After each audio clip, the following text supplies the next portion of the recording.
Mi corazón está roto, por favor, regrésenme a mi niño. Ayúdenme, por favor. Por favor, todos ayúdenme, necesito mi niño. She's asking everybody to please help her find her baby. It's been a while, and she wants her baby to return. Just the most devastating thing any parent can face. Araceli Nunez says she only looked away for a minute, and in that minute, her life changed forever. Good evening, Brazos Valley. Thank you for watching KAGS News at 6. I'm Elizabeth Tharp. We're now in hour 28 in the search for missing Grimes County toddler Christopher Ramirez.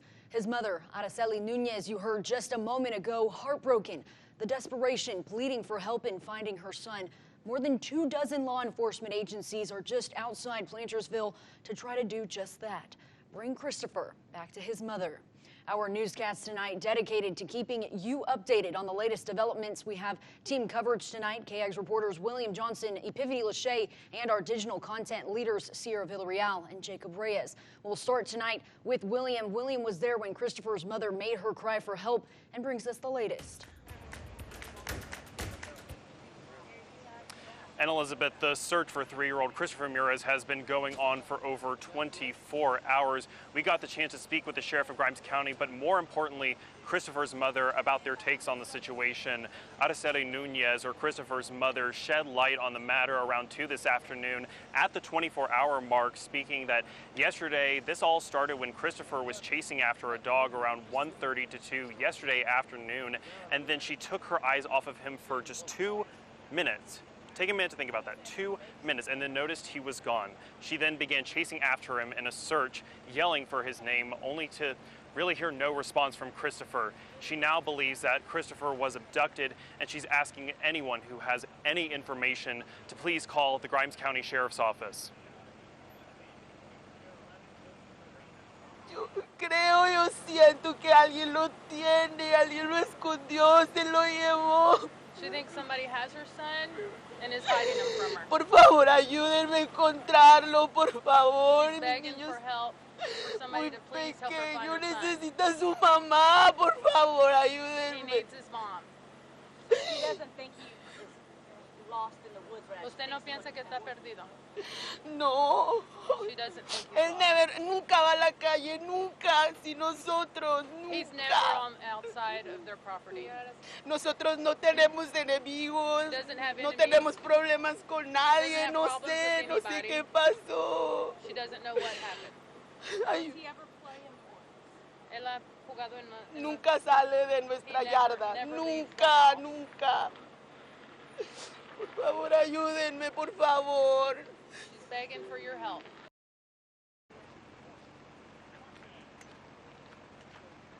Now, if you have any information about this case, you're encouraged to call the Grimes County Sheriff's Office at 936-873-2151. And this is really a hard situation for any mother to lose her son, and she and other law enforcement agencies and other groups are searching for Christopher. And as we learn more information, we'll be sure to update you on our website, kagstv.com. I'm reporting in Grimes County, William Johnson, KAGS News. Thank you, William. Again, that was the mother of 3-year-old Christopher Ramirez that you heard from moments ago.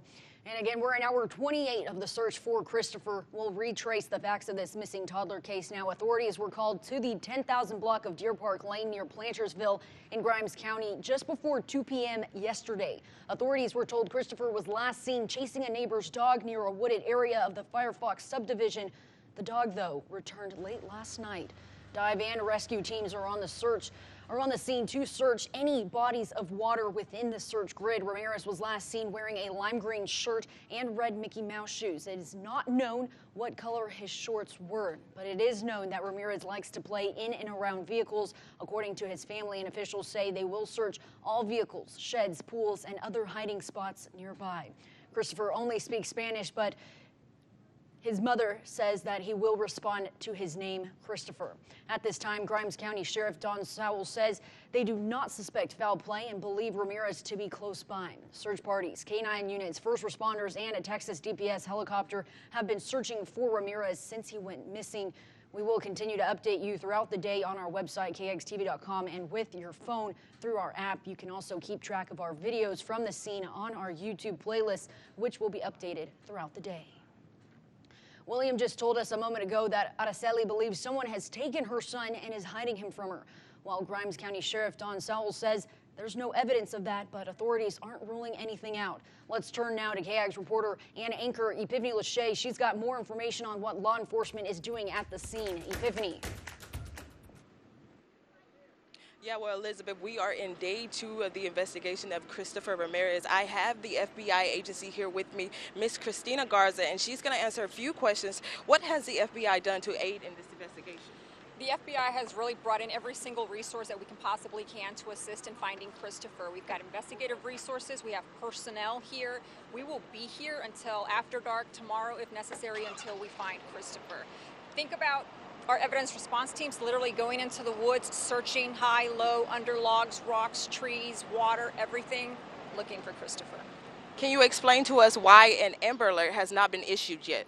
Well, so there's specific criteria that a law enforcement agency must meet in order for an Amber Alert to be issued.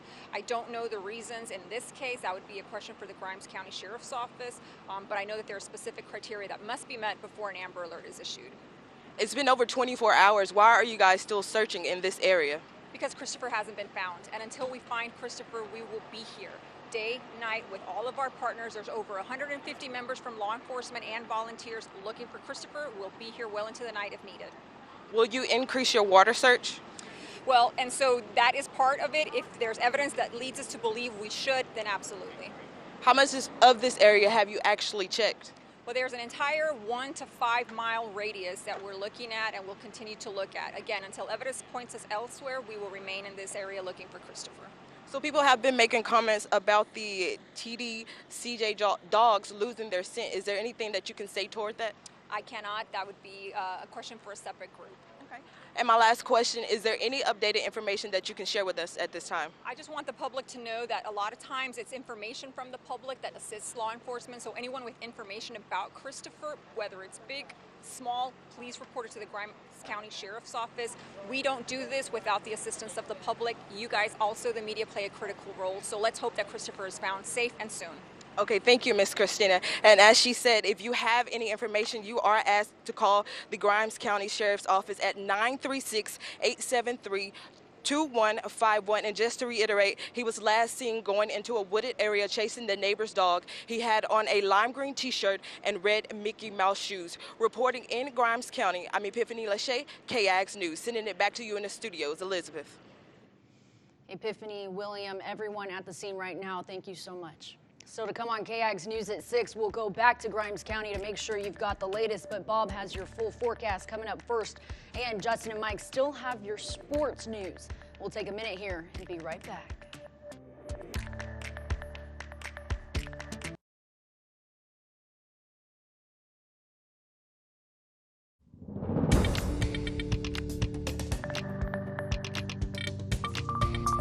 I think this week probably gets a 99% approval rating from just about everybody in the Brazos Valley. And if you've liked it, well, you'll like tomorrow. Another nice day, but changes do begin this weekend with some windier and more humid conditions coming in. Now today we did get up to 89 degrees. That's 4 degrees above our average high. Our low was 64 degrees, right at our average low temperature for this time of year. And elsewhere around the Brazos Valley, it was even a little bit cooler. 61 in Hearn, 60 in Caldwell, 61 also in Cameron, 60 in Madisonville, and 61 in Navasota, 62 in Brenham. And this afternoon, temperatures are in the upper 80s, 88 in Hearn and Cameron, 86 in Caldwell and Madisonville, 87 right now in Navasota, Brenham, and Bryan College Station. Our dew point was in the 40s the last few days. It's come up to 60 right now because of light southerly winds. Those southerly winds will pick up over the weekend, and that dew point and the humidity will be on the rise. Temperatures will be warmer as well, especially nighttime temps that have been kind of pleasantly cool lately. They're going to warm back up into the 70s, it looks like, late in the weekend and early next week. No rain over Texas. Closest shower activity to us is associated with an upper level low over Missouri and Illinois right now. That upper level low is what brought in this last bit of dry air, but it's going to be moving off to the northeast pretty quickly, and high pressure will be building over us for the weekend. So that'll keep the heat on and keep us dry through Saturday, but then the humidity really starts to pick up on Sunday as the winds increase.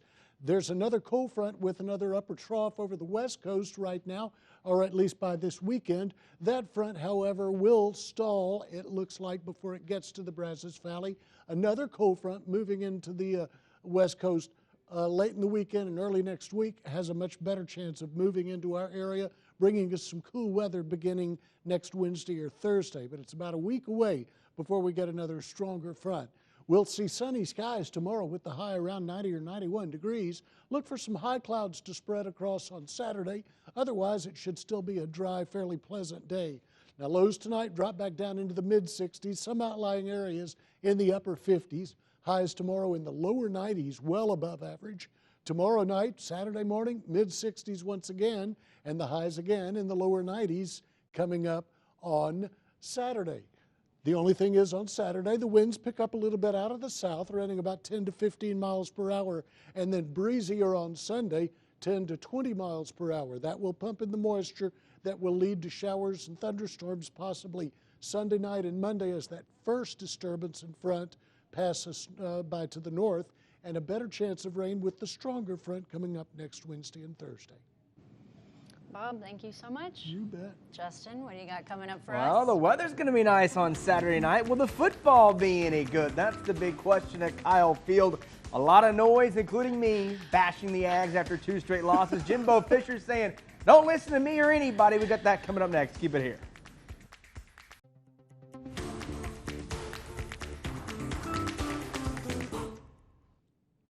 When Jimbo Fisher says the Aggies have to coach better and play better, he's right on the money. For Fisher, the coaching part also includes calling better offensive plays. Of course, when he dials up a perfect corner route to Jalen Wademeyer, but quarterback Zach Calzada sails it 10 yards over the wide-open tight end's head, well, there's nothing Fisher can do about that. Meanwhile, on defense, Mike Elko's unit better fix their tackling and coverage issues in a hurry, because the margin for error is super slim with the offense struggling with consistency. And this week, with number 1 Alabama being the opponent, it's going to take everyone's best game, including number 10, to even hang around. At 3-2, the media is not saying good things about A&M right now, and Fisher wants to make sure the team blocks out all the noise. When you don't win a game, you go back and you reevaluate everything. You look at everything. Why you did. You ask why you made that call, why you made this call, why you made that call. You do that each and every day of everything you do. Everybody has their opinions. Everybody's doing their job. Quit. When you write something good, don't listen. When you write something bad, don't listen. Move on. Eliminate the clutter. People are going to doubt you. They're going to love you. They're going to all based off what you do on a Saturday. While the Aggies have not lived up to the high expectations this season, down at the FCS level, number 1 and defending champion Sam Houston continues to take care of business. And in the case of 2 Bearcat players, their success has extended beyond the field. Thanks to the new name, image, and likeness rule, NCAA athletes are now able to make money off of their popularity. Well, as Mike Lucas reports, a pair of former walk-ons are cashing in on what started as a quarantine hobby. We are national champions. Oh my goodness, it's so weird saying it. During Sam Houston's historic run to the spring FCS National Championship, most media was stuck on the outside looking in at the team due to COVID-19 restrictions, except for 2 podcasters. 3, 2, 1. This is Walk On Radio, a football-focused podcast looking to shine a light on the FCS. We wanted to show people that the playoffs are fun, FCS football is fun, and it's something that you can really get into. The show gets its name because the 2 hosts, Dalton Meyer and Ryan Humphreys, started their Bearcat careers as walk-ons. They're both very articulate.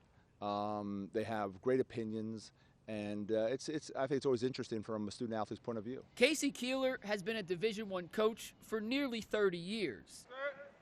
And this is the first time he's ever had his own players share stories from inside the locker room with the rest of the world. For us to be so hands-on inside of the program, I guess that backstage look at it was entertaining to listen to. Entertaining and maybe even a little lucky. The Bearcats capture their first FCS championship.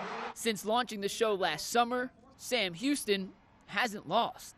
I just look forward to listening to Hump and Dalton talk about what's going on in the football world that caught us off guard and that, you know, the rest of the world's talking about, but these are our guys. I want to hear their opinion. Humphrey says if he had a dime for every time a teammate asked to come on the pod, he'd be rich. And while they aren't rich yet, Walk On Radio has signed a deal with Believe, a professional podcast network based in LA.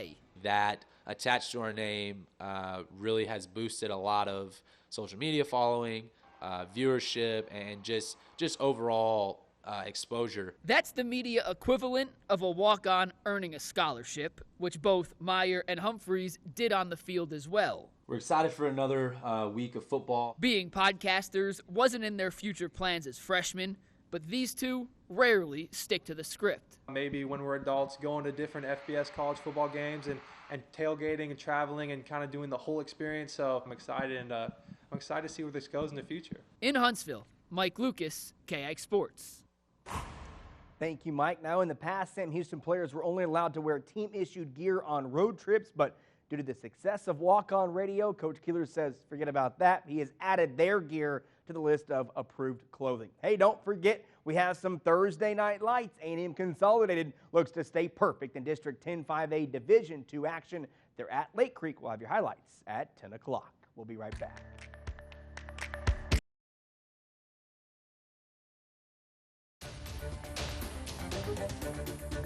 Welcome back to KAGS News at 6. At the top of our show this evening, KAGS reporters William Johnson and Epiphany Lachey gave us updates from the scene in Grimes County where 3-year-old Christopher Ramirez is still missing. William and Epiphany join us live now to bring us some more information.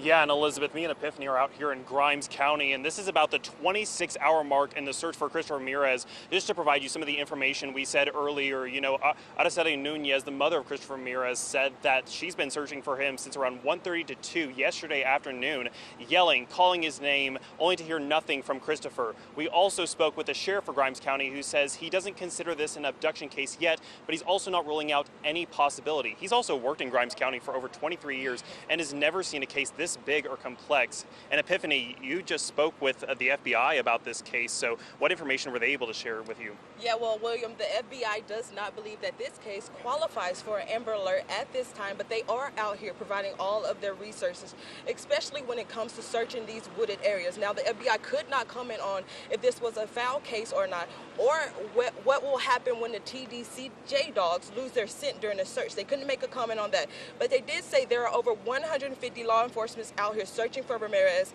The FBI says they will increase the water search if evidence leads them that way. Now, they want to remind you that if you have any information, you are encouraged to call the Grimes County Sheriff's Office at 936-873-2151.